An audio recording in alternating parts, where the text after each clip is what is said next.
Good evening, all of you.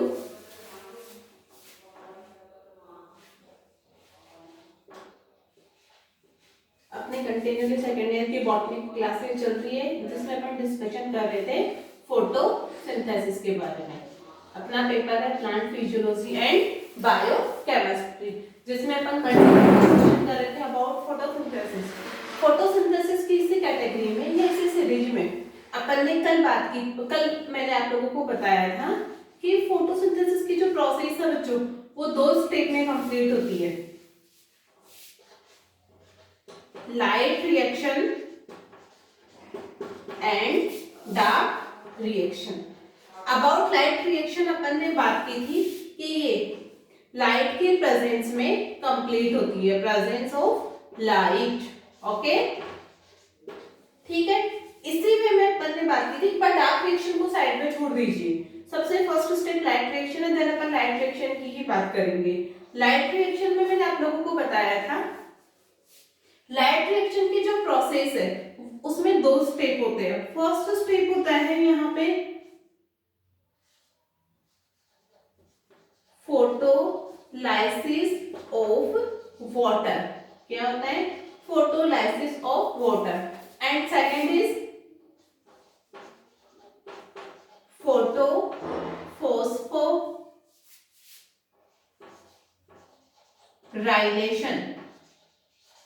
Okay clear हुआ? Photosynthesis की process दो स्टेप में हो रही है, light reaction and dark reaction. Light reaction मैंने आप लोगों को बताया था ये होती है ग्रेना में, ठीक है, एंड डार्क रिएक्शन होती है स्ट्रोमा में। इसका रीजन भी मैंने आप लोगों को कल बताया था कि डार्क रिएक्शन को कंप्लीट करवाने के लिए जो एंजाइमेटिक मशीनरी चाहिए वो कहाँ प्रेजेंट होती है? स्ट्रोमा में, ठीक है। और लाइट रिएक्शन के लिए जो पिगमेंट सिस्टम वाली मशीनरी चाहिए वो प्रेजेंट होती है ग्रेना में, ठीक है। नेक्स्ट में बात करूं तो लाइट रिएक्शन की प्रोसेस दो स्टेप में कंप्लीट होती है। वो दो स्टेप है photolysis of water means light की प्रेजेंस में, या फोटो से मतलब मेरा लाइट से है, लाइट की प्रेजेंस में वाटर मॉलिक्यूल की स्प्लिटिंग होना, ठीक है। And another is photo phosphorylation, ठीक है। फोटोलाइसिस ऑफ वाटर की बात करें तो कल मैंने आप लोगों को बताया था कि यहाँ पे H2O के मॉलिक्यूल है उसकी स्प्लिटिंग से मिलते हैं 4 proton plus 4 electron plus oxygen. ये ऑक्सीजन एटमॉस्फेयर में रिलीज हो जाएगी और इलेक्ट्रॉन और प्रोटॉन का क्या रोल होता है वो अपन आगे बात करेंगे, ठीक है। फोटोफॉस्फोराइलेशन का मतलब मैंने आप लोगों को बताया था कि ये प्रोसेस है, ये भी दो स्टेप में कंप्लीट होती है। एक होता है साइक्लिक मैनर और दूसरा होता है non cyclic manner. Non cyclic manner को ही कल मैंने आप लोगों को बताया था बोला जाता है जेड स्कीम, क्योंकि इसका जो ग्राफ, अगर इसका ग्राफिकल रिप्रेजेंटेशन करें तो वो ग्राफ अपन को जेड शेप में ज्ञान होता है, देन इसे बोला जाता है जेड स्कीम। ये हिल एंड बेंडा नाम के दो साइंटिस्ट थे, उन्होंने प्रपोज किया था, ठीक है। अब देखिए अपन ने अपने सेकंड लेक्चर में बात की थी अबाउट फोटो सिस्टम, ठीक है। जो रेड ड्रॉप इफेक्ट पढ़ा था अपन ने, red drop effect of immersion, उसका कंक्लूजन क्या था? प्लांट के पास दो टाइप के फोटो सिस्टम पाए जाते हैं। वो फोटो सिस्टम कौन कौन से होते हैं? Photo system first and photo system second, ठीक है। किस बेसिस पे कंक्लूजन निकाला था कि एक फोटो सिस्टम ऐसा है जो हायर वेवलेंथ को एब्जॉर्ब करता है एंड एक फोटो सिस्टम ऐसा है जो लो वेवलेंथ ऑफ लाइट पे काम करता है। तो दो फोटो सिस्टम थे, PS first and PS second, ठीक है। इनके में प्रेजेंस की बात करूं कि फोटो सिस्टम फर्स्ट कहां पाया जाएगा, फोटो सिस्टम सेकंड कहां पाया जाएगा, तो बच्चों ध्यान से देखिएगा। ये अपना क्या है? Thylakoid, okay. थाइलेकोइड की आउटर मेम्ब्रेन पे कौन सा सिस्टम मिलेगा? फोटो सिस्टम फर्स्ट, एंड अंदर क्या मिलेगा अपन को? Photo system second. कौन सा मिलेगा? Photo system second. कल मैंने बताया था फोटो सिस्टम सेकंड के पास एक कॉम्प्लेक्स पाया जाता है जिसे बोलते हैं OEC, ऑक्सीजन इवॉल्विंग कॉम्प्लेक्स। और इसी के पास रहते हैं कैल्शियम, क्लोराइड एंड मैग्नीज। ये सारी बात कल अपन कर चुके हैं। अब आगे अपन बात करते हैं, ठीक है। इसी सीरीज में अपन ने बात की थी कि ये OEC कॉम्प्लेक्स है, यही जो OEC है इसका काम क्या होता है, H2O की स्प्लिटिंग करवाना। स्प्लिटिंग से क्या बनेगा, 4 proton 4 electron plus oxygen. Oxygen atmosphere में चली जाएगी। ये जो 4 इलेक्ट्रॉन है ये किसके पास जाएंगे, फोटोसिस्टम सेकेंड के पास, और 4 प्रोटॉन है ये यहीं पे एक्युमुलेट हो जाएंगे। ये कल अपन ने डिस्कशन कर लिया था, एक बार रिपीट किया ताकि आप लोगों को कल वाला याद आ जाए, ठीक है। लास्ट लेक्चर में अपन ने इतना डिस्कशन किया है। यहाँ इस प्रोसेस के थ्रू, ये इस रिएक्शन के साथ ही इतना फोटोलाइसिस ऑफ वाटर कंप्लीट होता है एंड लाइट रिएक्शन की सेकंड स्टेप मींस फोटोफॉस्फोराइलेशन अभी स्टार्ट होती है। तो अपन बात करते हैं अबाउट फोटोफॉस्फोराइलेशन, ठीक है। फोटोफॉस्फोराइलेशन में मैंने आप लोगों को बताया कि ये 2 टाइप का होता है। कितने टाइप का होता है, 2 टाइप का, cyclic and another is non cyclic, जिसे अपन जेड स्कीम भी बोल रहे थे, ठीक है। एक याद रखिएगा, जो साइक्लिक फोटोफॉस्फोराइलेशन है उसमें ओनली फोटोसिस्टम फर्स्ट पार्टिसिपेट करता है, और जो नॉन साइक्लिक है उसमें फोटोसिस्टम फर्स्ट एंड सेकंड दोनों पार्टिसिपेट करते हैं। फिलहाल आपको ये चीज ही याद रखनी है, आगे भी और भी बहुत सारे डिफरेंसेस है जिनके बारे में अपन डिस्कशन करेंगे, बट अभी आपको इतना याद रखना है कि जो साइक्लिक मैनर है फोटोफॉस्फोराइलेशन का वो पीएस फर्स्ट के थ्रू कंप्लीट होता है, एंड जो नॉन साइक्लिक फोटोफॉस्फोराइलेशन है वो पीएस फर्स्ट एंड सेकंड दोनों के थ्रू कंप्लीट होता है। पहले अपन डिस्कशन करेंगे अबाउट नॉन साइक्लिक फोटोफॉस्फोराइलेशन और Z scheme which is proposed by Hill and Bender. I hope आप लोगों को समझ में आ रहा है, आपके जो छोटे छोटे कॉन्सेप्ट्स है वो क्लियर हो रहे हैं।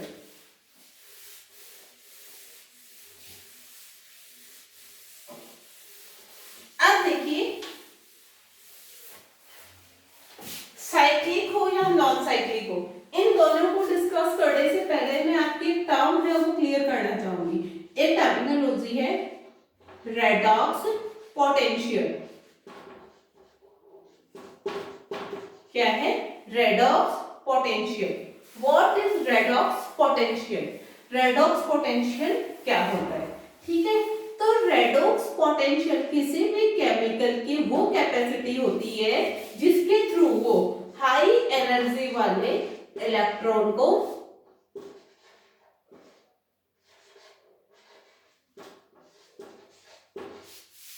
एब्सॉर्ब कर सके, ठीक है।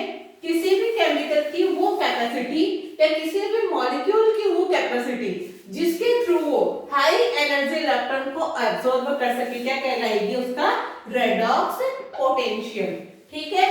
कोई केमिकल या कोई कंपाउंड कितनी अमाउंट में ज्यादा से ज्यादा एनर्जी वाले इलेक्ट्रॉन को एब्सॉर्ब कर सकता है या गेन कर सकता है, वो क्या कहलाएगा, उसका रेडॉक्स पोटेंशियल।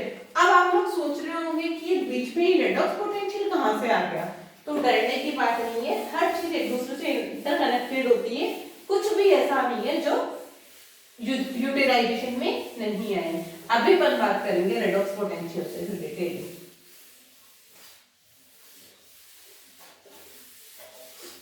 अपन बात कर रहे हैं जेड की। बार बार में नॉन साइक्लिक तो लिखना जरूरी नहीं है यार, लिखने में थोड़ा जोर आता है, ठीक है।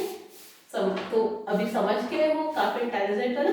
जेड स्कीम की बात करते हैं, ठीक है। मैंने आप लोगों को बताया था जेड स्कीम में photosystem second first and photosystem second दोनों इन्वॉल्व होंगे। फोटोसिस्टम फर्स्ट में आपको पता है रिएक्शन सेंटर होता है P700, फोटोसिस्टम सेकंड में होता है P680, जो इमर्सन ने कंक्लूजन निकाला था उसके अकॉर्डिंग, मैंने नहीं बनाया था, ठीक है, इमर्सन ने बनाया था, बहुत मेहनत की थी उन्होंने। P700 एंड P680, ठीक है। अब देखिए होता क्या है, ये अपना है फोटोसिस्टम सेकंड, ठीक है। इलेक्ट्रॉन्स को एब्जॉर्ब करेगा, ठीक है। कोई भी मॉलिक्यूल इलेक्ट्रॉन को एब्जॉर्ब करके अपनी नॉर्मल स्टेट से कौन सी स्टेट में चला जाता है, एक्साइटेड स्टेट में चला जाता है। अब अपने एक्साइटेड स्टेट में जाने का मतलब है ये अब अनस्टेबल हो गया, ठीक है। फोटोसिस्टम सेकंड इलेक्ट्रॉन बहुत सारे एब्जॉर्ब करने की वजह से कौन से कंडीशन में चला गया, एक्साइटेड स्टेज में, जहां की ये अनस्टेबल होता है। अब अपने आप को स्टेबलाइज करने के लिए या अपने आप को स्टेबल करने के लिए ये फोटोसिस्टम सेकंड क्या करेगा, इसमें जो इलेक्ट्रॉन एब्जॉर्ब करे हैं अपने रेडॉक्स पोटेंशियल के थ्रू, उसमें से ये क्या करेगा, कुछ इलेक्ट्रॉन को डोनेट कर देगा। क्या करेगा, ये कुछ इलेक्ट्रॉन को डोनेट कर देगा ताकि इसकी एनर्जी कम हो सके। क्या कम हो सके, इसकी एनर्जी कम हो सके। तो सबसे पहले ये जो फोटोसिस्टम सेकंड है वो अपने इलेक्ट्रॉन डोनेट करता है एक मॉलिक्यूल को जिसका नाम होता है फियोफाइटीन। यहाँ मैं शॉर्ट नाम में लिख रही हूँ, आगे पूरा नाम में बताऊंगी। किसको डोनेट करेगा, ये फियोफाइटीन को। अब फियोफाइटीन के पास भी जितनी जरूरत है उतने इलेक्ट्रॉन ही एब्जॉर्ब करेगा, बाकी जो इलेक्ट्रॉन एक्स्ट्रा है उनको फियोफाइटीन भी करेगा डोनेट। तो फियोफाइटीन डोनेट करता है प्लास्टोक्विनोन नाम के कंपोनेंट या प्लास्टोक्विनोन नाम के केमिकल। अब प्लास्टोक्विनोन को अभी शॉर्ट टर्म लिख रही हूँ, आगे उठती जाऊंगी मैं। प्लास्टोक्विनोन भी अब ऐसा है कि इसको भी जितने अमाउंट में एनर्जी चाहिए उतनी ही अमाउंट में रखेगा, बाकी ये भी क्या करेगा, डोनेट करने की ही सोचेगा। तो ये डोनेट करता है साइटोक्रोम B6F कॉम्प्लेक्स को। किसको डोनेट करेगा, साइटोक्रोम B6F कॉम्प्लेक्स को, ठीक है। बहुत सारे प्रोटीन्स का बना हुआ एक कॉम्प्लेक्स होता है जिसे बोला जाता है साइटोक्रोम B6F कॉम्प्लेक्स। ध्यान से सुनिएगा, प्लास्टोक्विनोन ने इलेक्ट्रॉन किसको दिए है, साइटोक्रोम B6F को। वही प्रोसेस चलेगी, साइटोक्रोम B6 इलेक्ट्रॉन किसको दे देगा, प्लास्टोसाइनिन को। किसको दे देगा, प्लास्टोसाइनिन को। और प्लास्टोसाइनिन जी क्या करेंगे, वापस इलेक्ट्रॉन दे देंगे फोटोसिस्टम फर्स्ट को। किसको दे देंगे, फोटोसिस्टम फर्स्ट को, ठीक है। फर्स्ट में भी वही चीज होगी, इलेक्ट्रॉन ने एब्जॉर्ब किए एंड अपनी अनस्टेबल स्टेज में आया, ठीक है। तो अपने आप को स्टेबल करने के लिए प्लास्टोसाइनिन भी क्या, सॉरी फोटोसिस्टम फर्स्ट भी क्या करेगा, अपने इलेक्ट्रॉन डोनेट करने का सोचेगा, ठीक है। एक्साइटेड स्टेट में आ गया, बहुत सारे इलेक्ट्रॉन हो गए। ये अपने इलेक्ट्रॉन किसको देगा, एक प्रोटीन होता है जिसे बोला जाता है एनोड प्रोटीन, ठीक है। एनोड से इलेक्ट्रॉन चले जाएंगे A1 के पास। कहां चले जाएंगे, A1 के पास। A1 इलेक्ट्रॉन किसको दे देगा, FeS को। FeS इलेक्ट्रॉन दे देगा फेरेडॉक्सिन को, और फेरेडॉक्सिन से इलेक्ट्रॉन कहां चले जाएंगे, FnR के पास। किसके पास चले जाएंगे, FnR के पास, ठीक है। फिर से सुनिएगा, फोटोसिस्टम फर्स्ट और फोटोसिस्टम सेकंड दोनों इन्वॉल्व हो रहे हैं, ठीक है। फोटोसिस्टम से सबसे पहले इन्वॉल्व हो रहा है सेकंड, ठीक है। ये सेकंड इलेक्ट्रॉन को एब्जॉर्ब करेगा और अपनी ग्राउंड स्टेट से एक्साइटेड स्टेट में चला जाएगा, जहां पे जाके ये हाई एनर्जी की वजह से हो जाता है अनस्टेबल। अपने आप को स्टेबलाइज करने के लिए ये फोटोसिस्टम सेकंड क्या करेगा, जो एक्स्ट्रा इलेक्ट्रॉन है उनको डोनेट कर देगा फियोफाइटीन को। फियोफाइटीन एक्स्ट्रा इलेक्ट्रॉन किसे डोनेट करेगा, प्लास्टोक्विनोन को। प्लास्टोक्विनोन से इलेक्ट्रॉन कहां चले जाएंगे, साइटोक्रोम B6F कॉम्प्लेक्स के पास में। साइटोक्रोम B6F इलेक्ट्रॉन को कहां डोनेट करेगा, प्लास्टोसाइनिन के पास। प्लास्टोसाइनिन से इलेक्ट्रॉन चले जाएंगे फोटोसिस्टम फर्स्ट के पास। फर्स्ट में भी ये कंडीशन होगी, ग्राउंड टू एक्साइटेड, अपने आप को स्टेबल करने के लिए ये क्या करेगा, इलेक्ट्रॉन एक प्रोटीन को देगा N0 को। N0 से जाएंगे A1 के पास, A1 से जाएंगे FeS के पास, FeS से जाएंगे FD फेरेडॉक्सिन के पास, और फेरेडॉक्सिन से ये जाएंगे FnR के पास। इतना क्लियर हुआ इतना क्लियर, ठीक है। अब देखिए, अब क्वेश्चन ये आता है कि फोटोसिस्टम सेकंड के पास इलेक्ट्रॉन कहां से आया।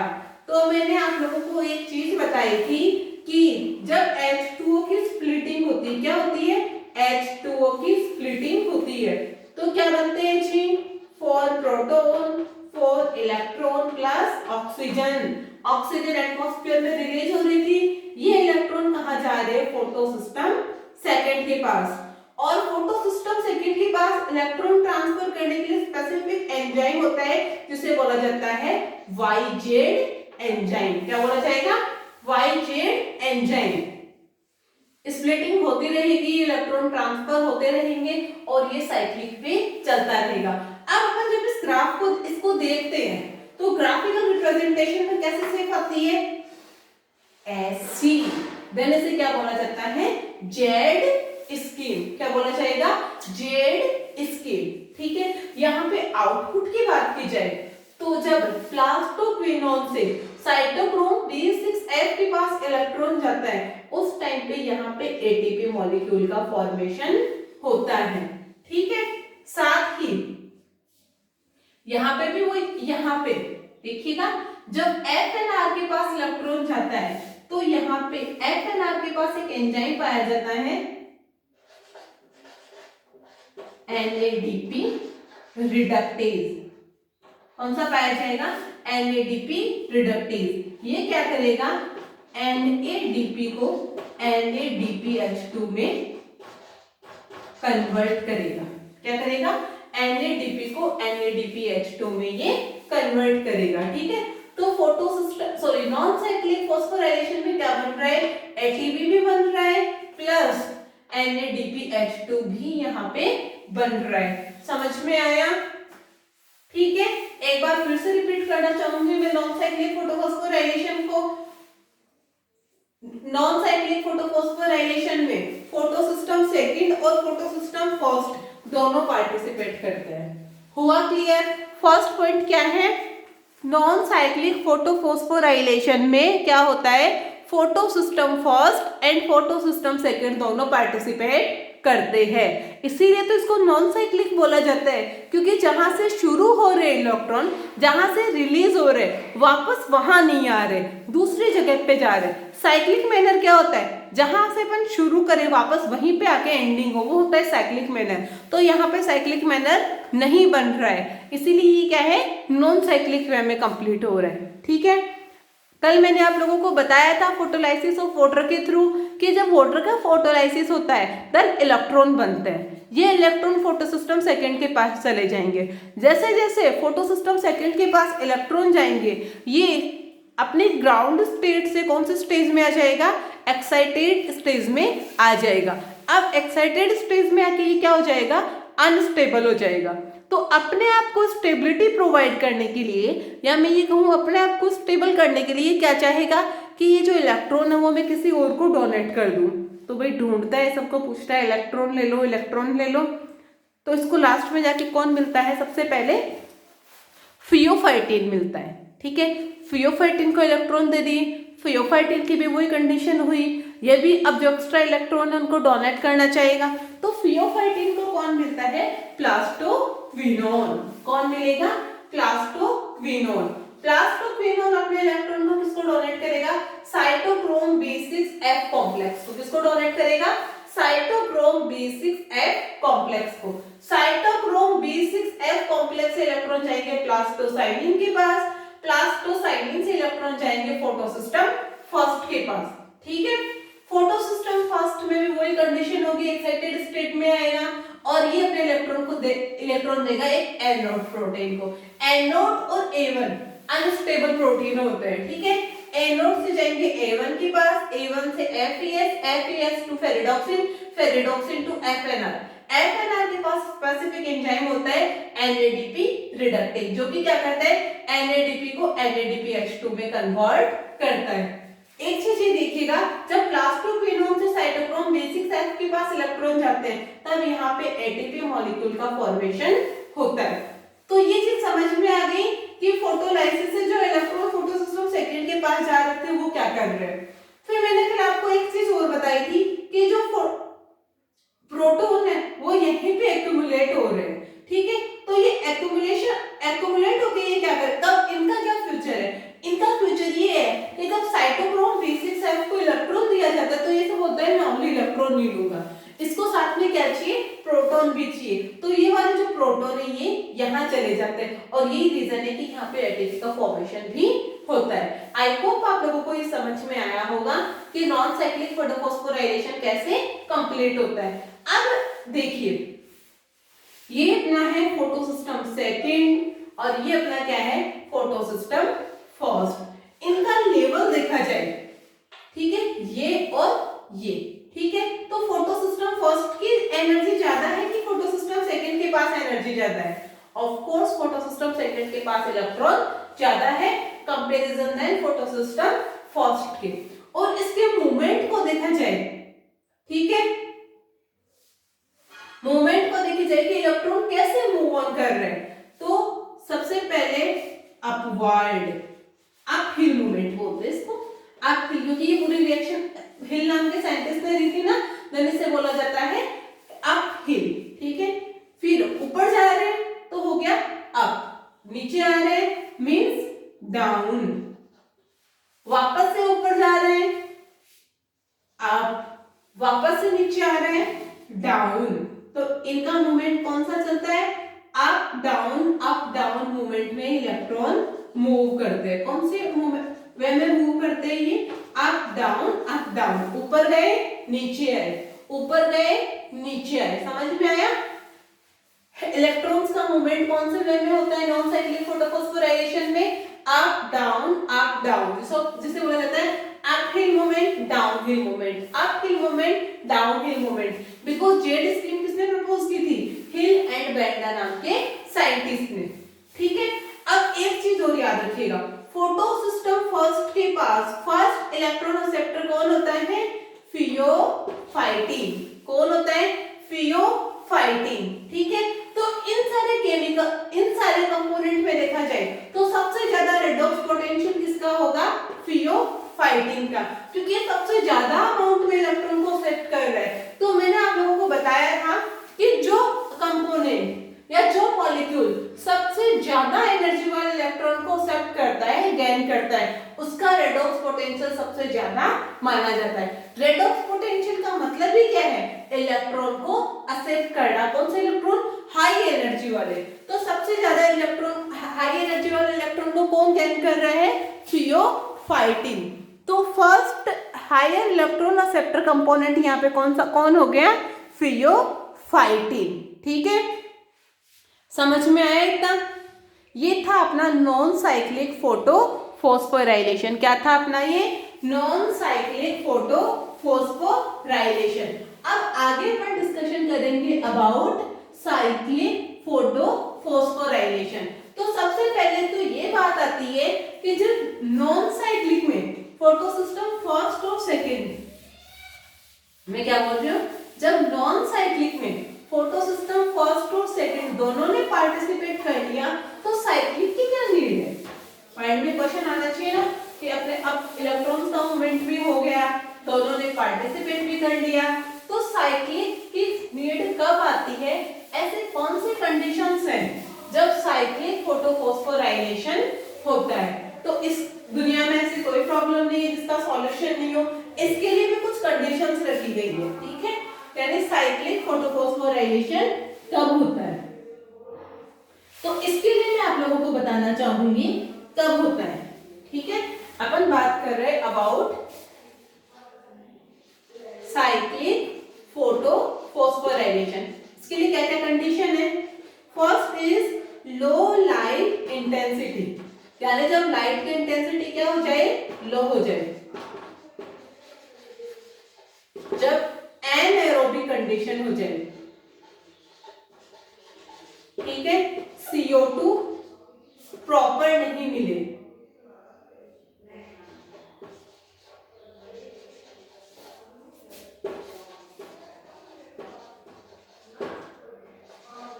जब CO2 प्रॉपर नहीं मिलेगी, एनएरोबिक कंडीशन रहेगी, लो लाइट इंटेंसिटी रहेगी, ऐसी कंडीशन में क्या आएगा, साइक्लिक फोटोफॉस्फोराइलेशन आएगा।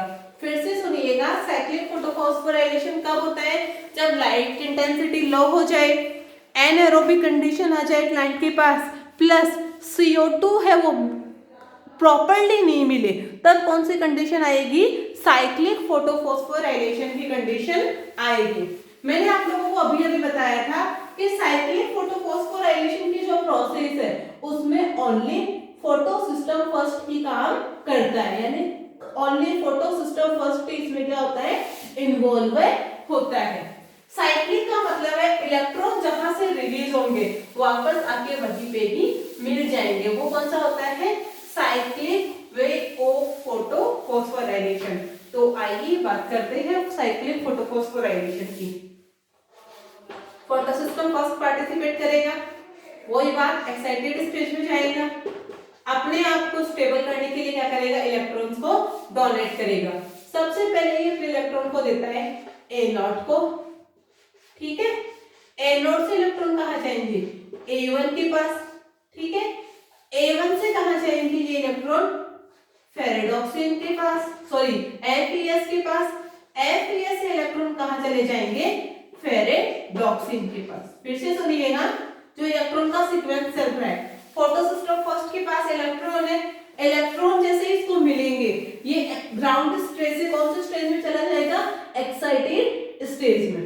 एक्साइटेड स्टेज में जाने के बाद ये हो जाएगा अनस्टेबल। तो अपने आप को ये स्टेबल करने के लिए क्या करेगा, इलेक्ट्रॉन्स को डोनेट करेगा। सबसे पहले किसे डोनेट करेगा, एनोड प्रोटीन को। एनोड से किसे डोनेट करेगा, एनोड से ये डोनेट करता है अपने इलेक्ट्रॉन्स को। थोड़ा साइक्लिक में मैं बना सकती हूँ मैं इसे, ताकि साइक्लिक लगे आपको, नहीं तो आप लोग सोचोगे कि हमने तो उल्लू बना दिया, साइकिल बना तो नहीं।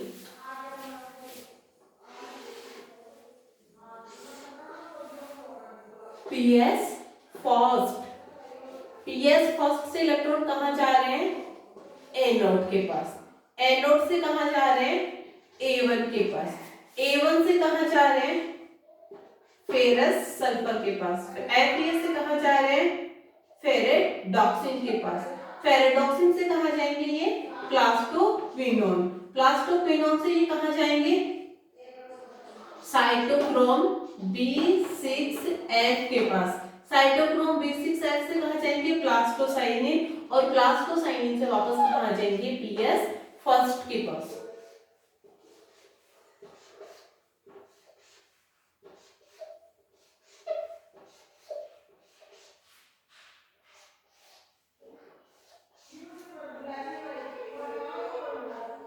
ठीक है, plastocyanin and finally PS first के पास। इलेक्ट्रॉन कहां से रिलीज हुए थे, PS फर्स्ट से, और वापस कहां आ गए, PS फर्स्ट के पास। कहां आ गए वापस, PS फर्स्ट के पास। तो जहां से शुरू हुए वहीं पे वापस आ रहे, साइकिल बन रहा है, ठीक है। देन इसे अपन क्या बोलते हैं, साइक्लिक फोटोफॉस्फोराइलेशन। फिर से सुनिएगा, PS फर्स्ट के पास इलेक्ट्रॉन है, ये इलेक्ट्रॉन गेन करते क्या हो जाएगा, एक्साइटेड स्टेज में चला जाएगा। अपने आप को स्टेबल करने के लिए इलेक्ट्रॉन का डोनेशन शुरू करेगा। ले लो, ये लो, electron electron electron electron electron, ठीक है। सबसे पहले इलेक्ट्रॉन देगा एनोड को, anode to A1, A1 to FeS, FeS to ferredoxin, ferredoxin to plastoquinone, plastoquinone to cytochrome B6F complex, और cytochrome B6F to plastocyanin, and plastocyanin से वापस कहाँ जाएगा, PS फर्स्ट के पास। जिसने दिया उसने वापस ले लिया, ठीक है। वही बात है, यहाँ पे क्या बनेंगे, ATP के मॉलिक्यूल बनेंगे, ठीक है। ये हुआ आपका साइक्लिक फोटोफॉस्फोराइलेशन, ठीक है। तो अपन ने अबाउट नॉन साइक्लिक डिस्कशन किया है एंड अबाउट साइक्लिक भी डिस्कशन किया है। नॉन साइक्लिक में फोटो सिस्टम फर्स्ट और सेकंड दोनों पार्टिसिपेट करते हैं, और साइक्लिक में only photo system first participate करता है, ठीक है। अब अपन ये देखेंगे कि फोटो सिस्टम फर्स्ट और सेकंड, सॉरी प्लस, या मैं ये कहूँ साइक्लिक और नॉन साइक्लिक जो दोनों प्रोसेस कंप्लीट हुई है फोटोफॉस्फोराइलेशन की, उनसे अपन को क्या प्रोडक्टिविटी मिली है। क्योंकि मैंने आप लोगों को क्या बताया था कि जो डार्क रिएक्शन है वो किस पे डिपेंड करती है, प्रोडक्ट ऑफ लाइट रिएक्शन। तो यहाँ अपनी लाइट रिएक्शन कंप्लीट हुई, ठीक है। अब लाइट रिएक्शन में जो जो प्रोडक्ट बने हैं वो आगे जाके किसको रेगुलेट करेंगे, डार्क रिएक्शन को। तो कल अपन ये बात करेंगे नेट प्रोडक्टिविटी या ग्रॉस प्रोडक्टिविटी यहाँ की क्या होती है, देन अपन डिस्कशन करेंगे about dark reaction. I hope आप लोगों को ये सब समझ में आया होगा, आपके कंसेप्ट क्लियर हुए होंगे। इससे आगे का डिस्कशन अपन नेक्स्ट क्लास में करेंगे। थैंक यू, आज के लिए इतना ही।